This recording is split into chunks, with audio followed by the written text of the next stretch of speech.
All right, we have a car and a bus set out at 2 p.m. from the same point headed in the same direction. The average speed of the car is 30 miles per hour slower than twice the speed of the bus. In 2 hours, the car is 20 miles ahead of the bus. Find the rate of the car. Okay, so let's make our chart. This one's a toughie because it doesn't really follow any of the other patterns of the other problems. But it doesn't mean that we can't do it. It just means we got to go piece by piece. So I have a car and a bus. Car, bus. All right, a car and a bus set out at 2 p.m. from the same point headed in the same direction. The average speed of the car is 30 miles per hour slower than twice the speed of the bus. Do you know the speed of the bus? No, call it X. So if the speed of the bus is X, how would you show me the speed of the car, which is 30 miles per hour slower than twice the speed of the bus? What would that expression look like right here? 30 miles per hour slower than twice the speed of the bus. Go ahead. That's it. Twice the speed of the bus minus 30. Do I know how long the car has been driving for?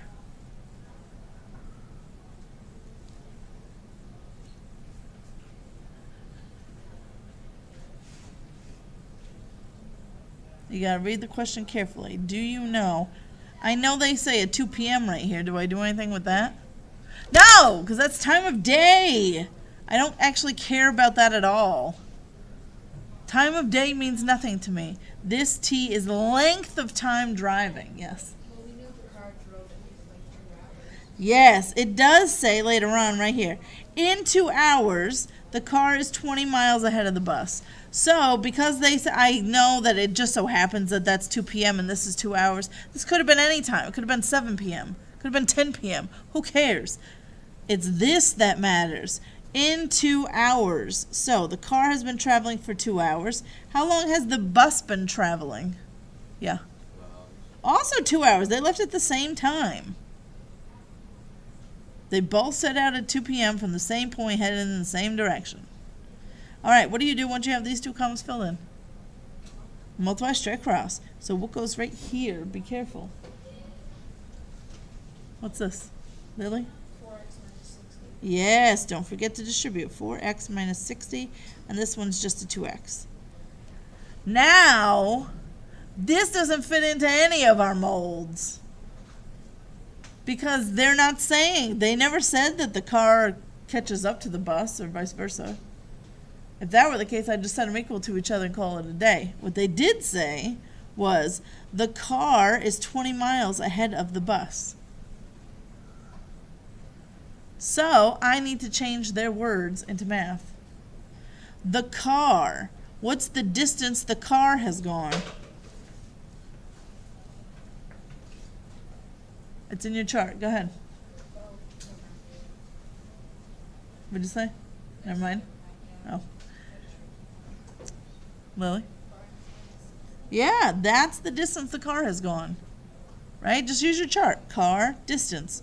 So the distance the car has gone is equals in math 20 miles ahead of the bus. So 20 miles ahead of the bus. What's the distance the bus has gone? 2x. I got to add 20 to that to show 20 miles ahead. That's it. Now I have an equation and I should be able to solve.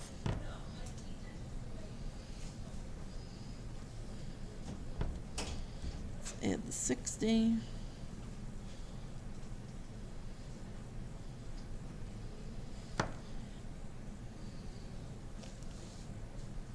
So x is going to be 40.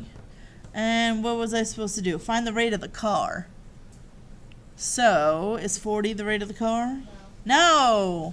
It's 50. It would be 50 because I have to plug it in here. Here's the rate of the car. So now that I know that x is 40, that's 80 minus 30 is 50. So the car is going 50 miles per hour.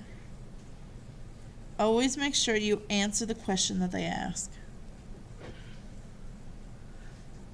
That's a common thing for them to do on the MCAS, by the way. So even if you're in like the multiple choice section, they'll ask you for the rate of the car, but you better believe that one of the choices is going to be 40. So you do all this math, you get an answer of 40, you see it as a choice, so you think you're right.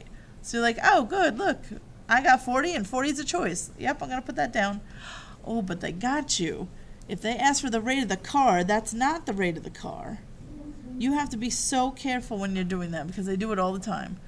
They ask a question that's not, it's close to this answer, like you need this answer to get there, but you're not quite done yet. So, anyway, there's that one.